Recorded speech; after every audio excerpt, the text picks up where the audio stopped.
What's up, nation? Welcome to the Wise Take NFL first look for Week 12, the Thanksgiving slate. Try to do the actual Week 12 main slate. Hopefully, either tomorrow or some point, if I get to it. If not, we already provide a lot of content at wisetake.com. So hopefully we get there. In the meantime, today we're going to talk about Thanksgiving because it's coming up right around the corner. It's going to be this Thursday. It is currently Tuesday, 1:54 p.m. This is my first look. I've dabbled, took like a brief look before I started the stream, but for the most part, it's pretty raw. Just kind of give you guys my initial thoughts. Thanksgiving's always a lot of fun. They have some pretty good contests out there. We know that Thanksgiving is all about DFS now, right? Like ever since DFS came into your life, it's become all about DFS. It's no longer about family or food. It's well, you get those too, but it's DFS first, football. And it's got to be football because there's no other sports, no NHL games, no NBA games, so it's football.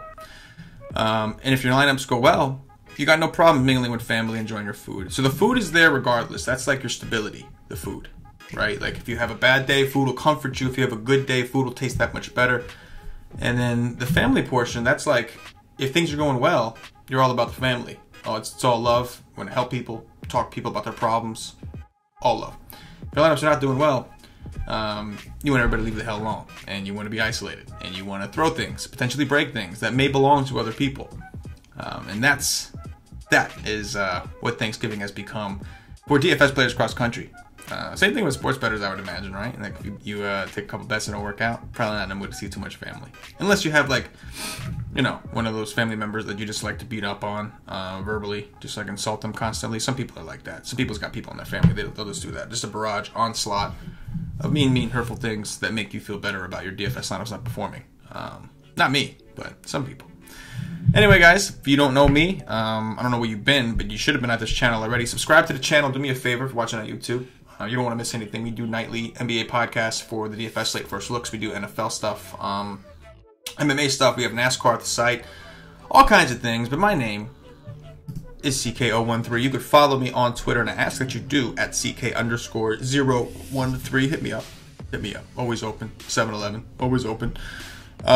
Also, guys, I'm from wisetake.com, so visit us at wisetake.com. We are a premium DFS content provider and a premium DFS community, which is the community aspect is just awesome. It's one of the best parts about it. But check us out at wisetake.com. We cover NFL, NASCAR, MMA, golf, NBA, MLB. We could cover a multitude of sports that there's DFS for. We even have like free college stuff that we do. Thanks to our boy Wiggy McWiggleson, aka Wig Splitter, who does our MMA content. Does a great job with that. But that's wisetake.com, and follow us on Twitter at wise_take. That's wise_take. Don't forget the underscore. We do promos, contests. We have merchandise now over at wisetake.com. If you want to get a cool shirt, a lot of people our logo is dope. You know it, admit it. So get over there and check out what we have. All right, enough about that. Time to break in to this Thanksgiving slate and see how we're going to make all the money. So we got 3 games. We got Chicago at Detroit, we got Washington at Dallas, and then of course the late night hammer, the truest of all late night hammers, the Atlanta Falcons visiting the New Orleans Saints. Should be a pretty fun division rivalry game there. So let's start things off with quarterback. Drew Brees, 6'7". Drew Brees at home. I have not played him at home as nearly as much as I should have, and I've paid for it dearly. He's just dominant. 3 straight games where he's dominated. One of these games was on the road. It was a complete dominant outing. He didn't even have to do anything, really. Just came naturally. 4 touchdowns, 3 touchdowns, 4 touchdowns. Brees is doing incredible things. So, obviously, in tournaments, if you can afford him, which we probably, hopefully can, I don't see why you wouldn't go with him. Matt Ryan, an interesting pivot. Another one that we prefer at home, but I think it's really with these dome quarterbacks, dome teams, I think it's really like we prefer them in the dome. And this is going to be in the dome. New Orleans defense has looked a lot better lately. I think we all have to admit that. But, we did see the Rams kind of go ballistic on them, and that's not saying much. The Rams are very good offense. But I do think Atlanta's offense is pretty good. They've had a couple duds, I know. The Cowboys did a really good job against them last week. Week before that, I think the Browns, they really didn't do all that well. Although that game was on the road. I do expect Matt Ryan to be trailing, and I expect the Falcons to be a little bit more competitive here. So I think you can save the money and come to Ryan. Obviously, if you don't think that they're going to stay in this game. I really thought Wentz was going to be competitive, and they really weren't. But I do think Matt Ryan a little bit different. They know the team better. This is a division game. We've seen a lot of great matchups with these guys in both stadiums, especially New Orleans. So I think Matt Ryan at 6-1 definitely in play. And then Trubisky is the other guy that I think he's questionable. He didn't go to practice. They don't seem too concerned. They think that, I mean, like, from what they say, we'll see what happens. Like, you don't love the fact that there's a short rest for everybody. We have to remember that. Like, all these guys are on short rest. And the Bears, I believe, played Sunday night. Not that, it's a few hour difference, but you know what I mean. Either way, Detroit's defense have been awful. If Trubisky does play, Detroit's defense has been awful. Against the run, against the pass, against everything. And Trubisky at 5'9" is an interesting discount. He's got some rushing upside, which is huge, especially if he happens to rush for a touchdown. But right now at 5'9", he's kind of where I'm leaning. I'm sure he's going to have ownership. It's only a 3-game slate, not a ton of places to go. And most of the ownership is going to be concentrated between 1 through 3. This top 3 is going to have most of the ownership. Stafford at 5'3", threw the ball a ton against Carolina. Didn't have the greatest outing. Doesn't look all that great without, at least in the past game, without Golden Tate now. And Marvin Jones was out too, so we're going to have to see what his status is for this game. But since the, number one, Stafford's getting sacked a ton. Number two, since the Bears got Khalil Mack back, they've been back on the sack attack train, just playing phenomenally, so probably not. Dak Prescott at 5'1". Washington's defense has been decent this year. They've had their good games, had their bad games. When they look really good, they look really good. When they look really bad, they look really bad. Prescott coming off an impressive win against the Falcons, but it was a really low-scoring affair, right? And the Falcons is known for their defense. So, last time Prescott played Washington was in Washington, threw the ball 35 times. It was a close game, put up a 22, which is acceptable, I think, especially at 5'1", definitely acceptable. So he's in the conversation. He's going to be the least popular out of those other quarterbacks, I can tell you that. But from a price perspective, probably someone worth mentioning. Colt McCoy is, I don't know. He came in after Alex Smith got hurt, only got to throw the ball 12 times, was 6 for 12, 54 yards. Threw a touchdown pass to Jordan Reed, I think, in the end zone, or in the red zone, I mean. Got a 9 for Siam. Yeah. Picking Colt McCoy over those other options doesn't seem the most appealing. For now, let's go with Trubisky at 5'9". It's going to give us the most flexibility. Going to running backs, we've got Zeke Elliott at home against Washington. Washington's run defense has been, for the most part, pretty good. They shut Zeke down in that game, which I think is why Prescott had a decent game that day. This time, the Cowboys are at home. Running backs typically correlate. There's a little bit of a correlation, a better correlation between home running backs. So I do expect Zeke to be a little better this week. I also expect him to be extremely popular on this slate. Kamara in a smash spot. Falcons have been awful against running backs of all sorts. We saw Zeke just go ham against these guys. You have a double-headed attack here between a two-headed monster in the backfield with Kamara and Ingram. One thing about Atlanta is, regardless of how good or bad, they could get that. I think they have a linebacker who could come back. I forget his name, but they could be getting that linebacker back. We have to check on that. He didn't actually play last week, but it's another week. Maybe he gets in there this time. I don't know. Either way, Kamara at 8'3", definitely going to be an option that I want a piece of. I actually think that you could play both running backs. Especially if you're not playing Breeze, I think you could definitely play both running backs and just say, I'm just going to get all the exposure to the Atlanta run game. But Kamara definitely seems like the priority this week. Last week wasn't even his kind of week. They dominated. When they dominate, they don't really need Kamara. And yet, still, 2 weeks in a row, they dominated, and he's still 8. Now, he's really going to eat in those close games like we saw against the Rams. That's when he's really going to eat. He's the primary pass-catching back. They'll throw some to Ingram, but Kamara's the one they prefer.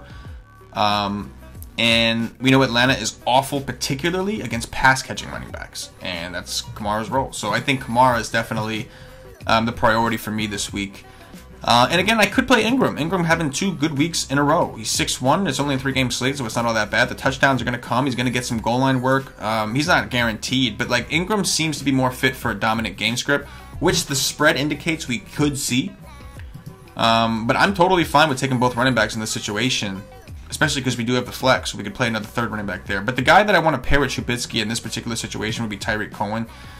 I think that Jordan Howard, if you're not playing Trubisky or you're not playing the defense, it's interesting. If Trubisky plays, though, Tyreek's the guy that I want to go back to. I know he hasn't done as well lately, But we know Detroit not very good against pass-catching running backs as well. They're going to be indoors in Detroit's stadium, so I think that that's a boost for speedsters like him.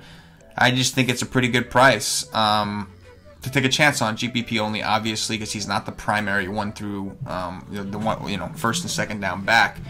I'll be sharing with Jordan Howard, but I do think Tyreek Cohen has just mapped more upside. That's the bottom line. He's going to get more of the pass work. His plays are going to be a little bigger, higher ADOT. Tevin Coleman has played a little bit better lately. Against Cleveland, didn't get the job done. Against Dallas, put up an 11, which I was impressed with considering how the game script went. Obviously had a monster game against Washington, which makes Zeke that much more appealing this week. One thing about New Orleans, they're very good against the run itself, but they actually rank near the bottom against pass-catching running backs. The problem is they're not using him the way that you would want them to. Maybe they do this week if they're trailing.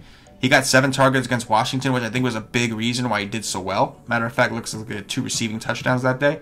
So not somebody we can just totally discard at 5-2. Somebody that we have to keep in mind, especially if you are playing heavily into that Atlanta-New Orleans game.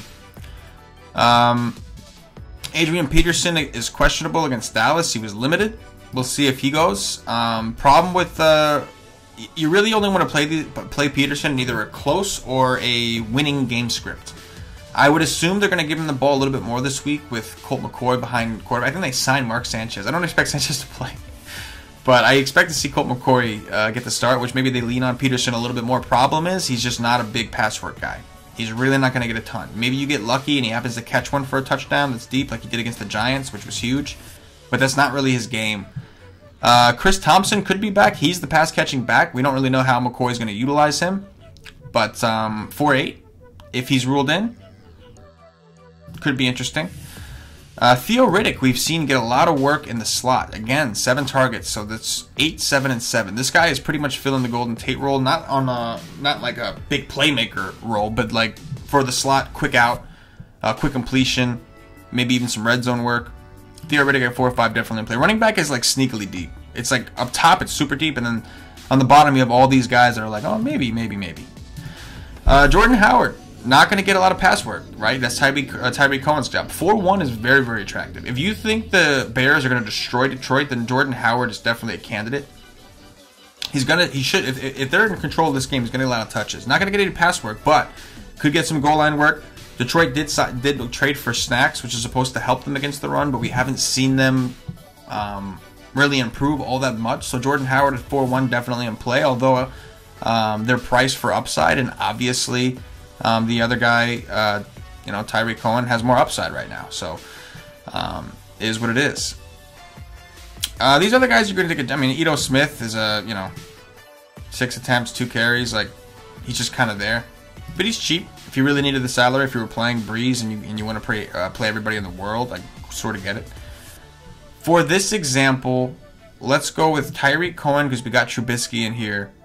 And like the one thing I don't like about the Bears offense, about that game, is it's the first game. So the ownership is going to be inflated. Even though I think most of the ownership is going to be concentrated in that Atlanta game, we're going to see a lot of ownership in this game as well because it's the first game of the slate. So this is just one example of a build. So we'll go Tyreek Cohen.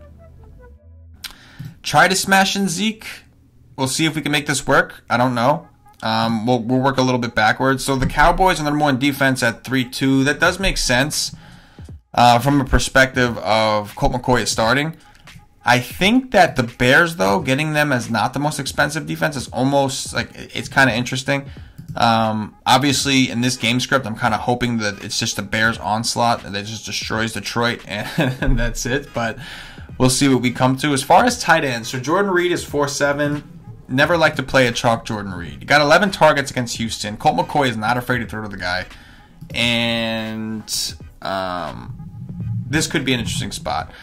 Austin Hooper got 8 targets against Dallas. Didn't really work out. And that's the thing is like Dallas can be beat with tight ends, and Atlanta tried. They threw to him 8 times. So Jordan Reed is definitely in a decent spot. I'm not downplaying the spot he is in.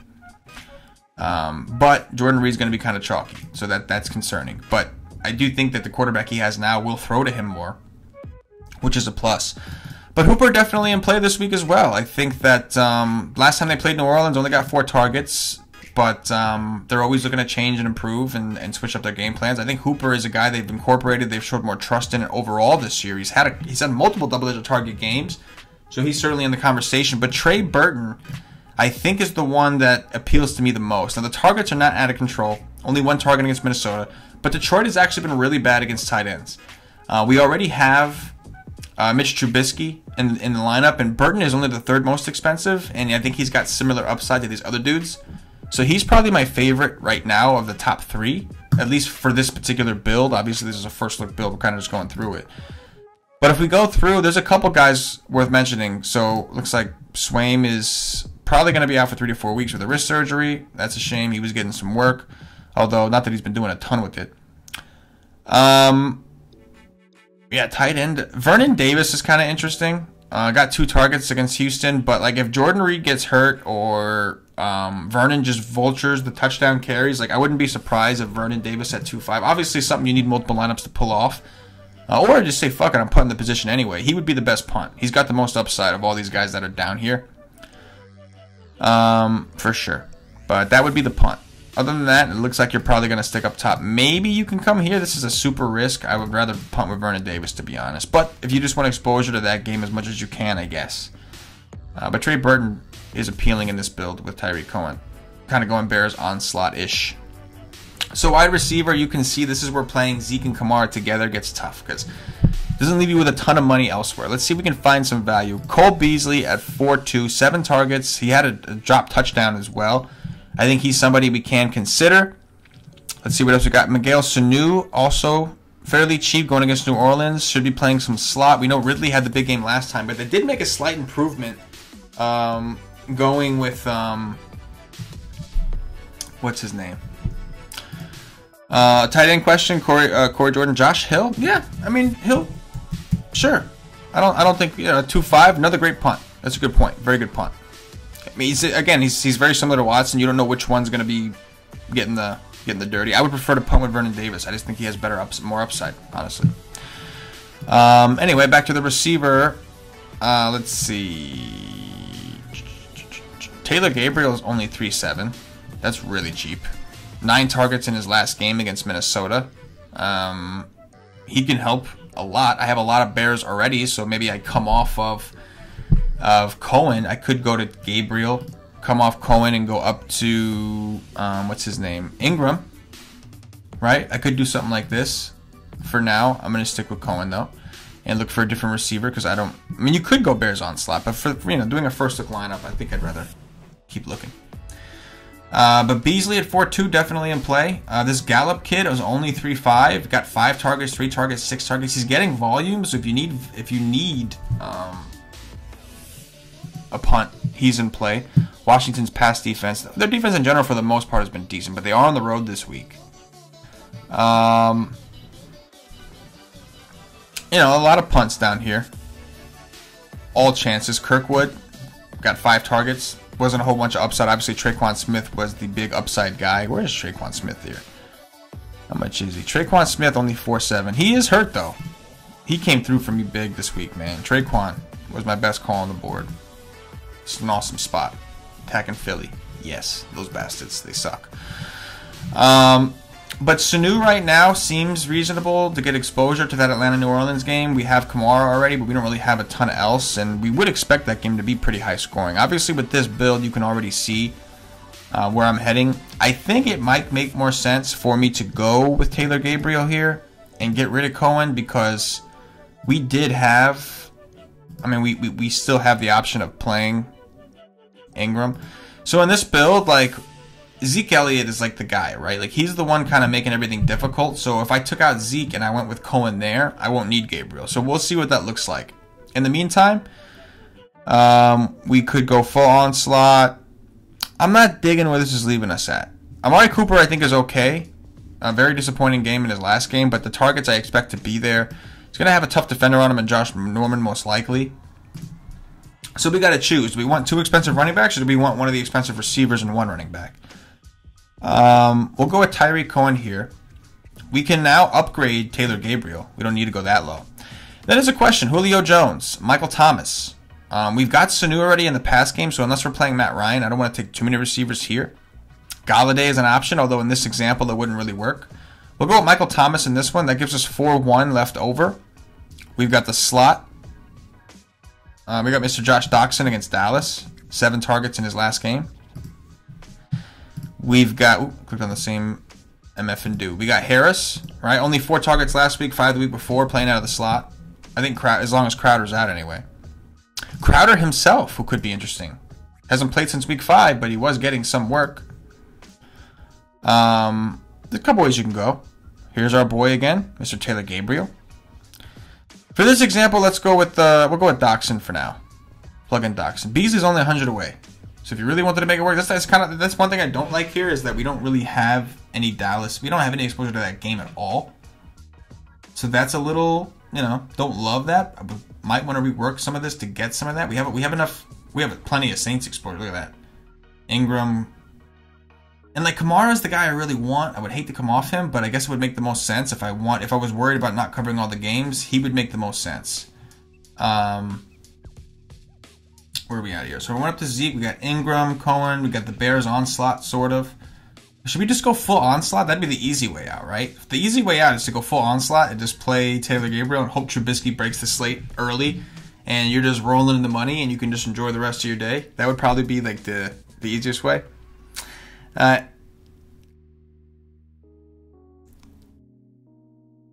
Antoine Murphy, play Cowboys D. Yeah, this is definitely, I would agree with you, this is definitely a lot of Bears exposure. And again, I expect the Bears to be, this game to be the second most popular game. Because it's the first. And I don't like the fact that they're on a short week and they're traveling, because that means they lose a day of preparation.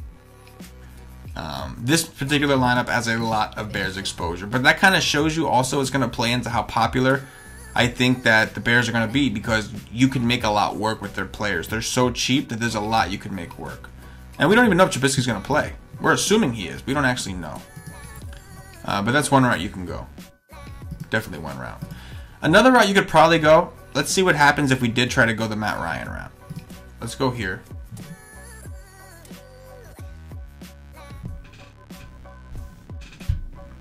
Let's see. Let's go here. We'll take the Sanu call. I still like Burton. I'm sticking there. Or we can go Hooper in this particular example. Not opposed. We got Ryan. Let's go Ingram and Kamara for this one. Cowboys D against McCoy. We tried a Bears team. We can try this team. That's obviously going to make me really want to play Zeke, though. The Bears D. Who did I just plug in? There we go. 4,600. Maybe now we can afford one punt. So maybe we do try the punt with Taylor Gabriel. We don't have like too much over the top exposure. It would kind of force us here. Calvin Ridley is a way we can go. We do have the Matt Ryan. We've got the double running back exposure. I don't love this situation, so I'll probably come off of Burton and come here. If Marvin Jones plays, we can take a chance on a guy like him because we're not playing the Bears. Right? Non-participant on Monday. Does not look good. Who else do we have in this area? Traquan Smith. Go to our boy Traquan. Can he do it again? I don't know. I really liked him last week. I thought that was the spot I thought last week. This week kind of feels a little bit more like a Michael Thomas week, to be honest. So maybe that's what we do. Maybe we go Michael Thomas. We get rid of... Nope, can't get rid of Ingram. He's not the problem. Problem here, ladies and gentlemen, is that guy. Theo Riddick against... There you go. Pass game. We have Gabriel. Take a punt play with Mr. Theo Riddick here. So now we got Ingram, Elliott, and Riddick. I really like Kamara, and this is the second build I've done, and I wasn't able to fit him in. So there's some thinking we got to do. There's definitely some thinking we got to do. We got a couple days. Content will be provided at wisestate.com, premium content articles. I think we're going to try to do a Y stream maybe Wednesday night or so. We're going to try to do something, though, for everybody. We got to see. There's some news we're waiting on. Hopefully we get it by then. But we'll have everything covered. This is just a first look, guys. Just kind of messing around. Build 2 teams, just messing around. I'll try to do another one of these sometime this week. Maybe tomorrow. We'll see. Holidays here. I'll try to do one for week 12. Main slate on Sunday. Only 8 games. Smaller slate. Going to be interesting.